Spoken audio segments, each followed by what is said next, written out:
ఇప్పుడు రెండు తెలుగు రాష్ట్రాల్లో ఏం నడుస్తున్నాయంటే హాట్ లైన్ రాజకీయాలు నడుస్తున్నాయి. రెండు తెలుగు రాష్ట్రాల రాజకీయాల్లో ఇప్పుడు ఒక సరికొత్త చర్చ అయితే జోరెందుకుడింది. ఏపీ సీఎం చంద్రబాబు నాయుడు గారు హాట్ లైన్ రాజకీయ వ్యవహారం ఒకవైపు కేంద్రంలో బీజేపీ నేతృత్వంలోని ఎన్డీఏ కూటమిలో అత్యంత కీలక భాగస్వామిగా కొనసాగుతూనే మరోవైపు తెలంగాణ సీఎం రేవంత్ రెడ్డి గారి ద్వారా కాంగ్రెస్ అగ్రనాయకత్వంతో చంద్రబాబు నాయుడు గారు తెర వెనుక తన యొక్క బంధాన్ని కూడా కొనసాగిస్తున్నారనే చర్చ ఈ దేశవ్యాప్తంగా రాజకీయ వర్గాల్లో మరోసారి ప్రకంపనలు కూడా సృష్టిస్తున్నాయి.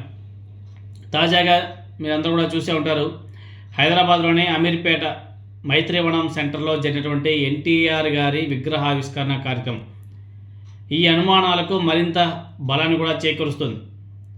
ఈ వేదిక మీద తెలంగాణ ముఖ్యమంత్రి రేవంత్ రెడ్డి గారు చేసినటువంటి వ్యాఖ్యలు చంద్రబాబు నాయుడు గారితో తనకున్నటువంటి అవినాభావ సంబంధాన్ని బాహాటంగానే వ్యక్తపరచడం జరిగింది. దాన్ని కాంగ్రెస్ నాయకులు కొంతమంది జీర్ణించుకోలేకపోతున్నారు. ఈ సమావేశంలో పాత కాంగ్రెస్ నాయకులు ఎవరు కూడా కనిపించగలేదు. సభలో కాంగ్రెస్ పార్టీ కార్యకర్తలు ఆ పార్టీ జెండాల కంటే తెలుగుదేశం పార్టీ జెండాలు, అదేవిధంగా తెలుగుదేశం పార్టీ శ్రేణులే భారీగా కనిపించడం జరిగింది.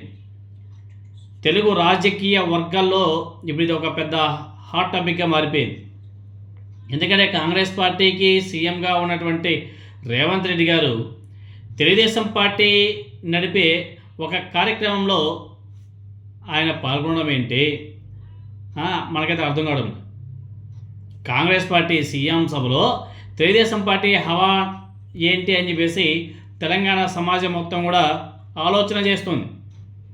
మళ్ళీ సీమాంధ్రుల కబ్జాలో బతకాలా అని చెప్పేసి ఆల్రెడీ తెలంగాణలో ఒకవైపు రేవంత్ రెడ్డి గారి మీద సీరియస్గానే రాజకీయాలు కూడా నడుస్తున్నాయి.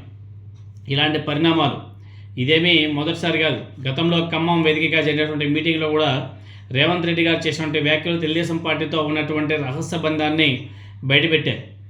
తెలంగాణలో తెలుగుదేశం పార్టీ ఉనికి లేకుండా చేయాలని చూసిన బీఆర్ఎస్ పార్టీని పూర్తిగా నాశనం చేయడమే ఎన్టీ రామారావు గారికి నిజమైన నివాళి అని చెప్పేసి ఆనాడు రేవంత్ రెడ్డి గారు చేసినటువంటి వ్యాఖ్యలు మనందరూ కూడా విన్నాం.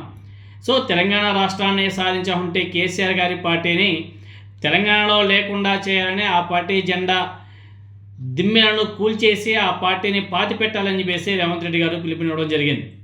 సో రాజకీయంగా ఈ వ్యాఖ్యల వెనుక ఉన్నటువంటి అసలు రహస్యం చంద్రబాబు నాయుడు గారితో హాట్ లైన్ రాజకీయమే అని చెప్పేసి తెలంగాణ సమాజం మొత్తం కూడా గట్టిగా అభిప్రాయపడుతుంది.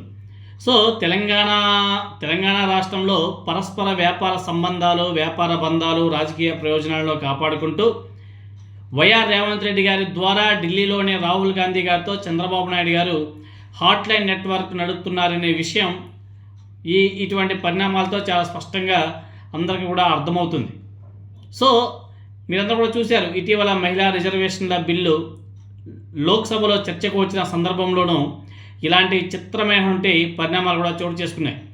ఈ బిల్లును కాంగ్రెస్ పార్టీ తిరస్కరిస్తే ఆ 2 రోజులు తెలుగుదేశం పార్టీ మహిళా నేతలు రేవంత్ రెడ్డి గారితో ఫోటోలు దిగడం, ఆ తర్వాత రోజే ఏపీ బీజేపీ నేత ఇంట్లో ఏర్పాటు చేసినటువంటి బ్రేక్ఫాస్ట్ విందుకు సీఎం రేవంత్ రెడ్డి గారు హాజరు కావడం దేశవ్యాప్తంగా హాట్ టాపిక్గా మారింది.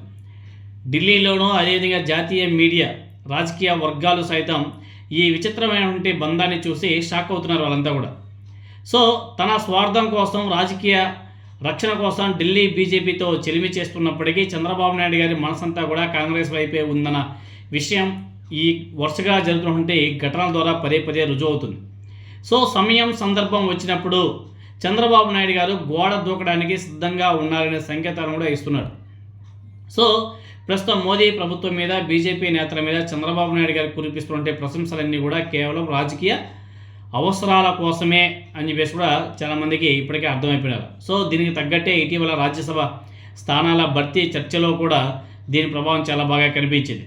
సో ఏపీలో వాటాగా ఉన్నటువంటి 4 రాజ్యసభ స్థానాల్లో కూటమి ఒప్పందం ప్రకారం తెలుగుదేశం పార్టీకి 2, జనసేన పార్టీ, బీజేపీ పార్టీలకు ఒక్కొక్కటి ఇవ్వాలనే ప్రతిపాదన వచ్చింది. కానీ అనూహ్యంగా ఇటీవల మిత్రపక్షాలకు రాజ్యసభ సీటు ఇవ్వలేము అని చెప్పేసి చంద్రబాబు నాయుడు గారు తెగేసి చెప్పడం కూటమిలో అలజడి రేపింది. సో ఇదిలా ఉంటే జనసేన పార్టీ అధినేత పవన్ కళ్యాణ్ సైతం స్పందిస్తూ తనను ప్రత్యర్థులు ప్రశ్నిస్తున్నప్పుడు మిత్రపక్షమైన బీజేపీ వాళ్ళు ఎందుకు ప్రశ్నించడం లేదని చెప్పేసి నిలదీస్తున్నారు. సో వాళ్ళకి వీళ్ళ మీద కూడా నమ్మకం లేదు.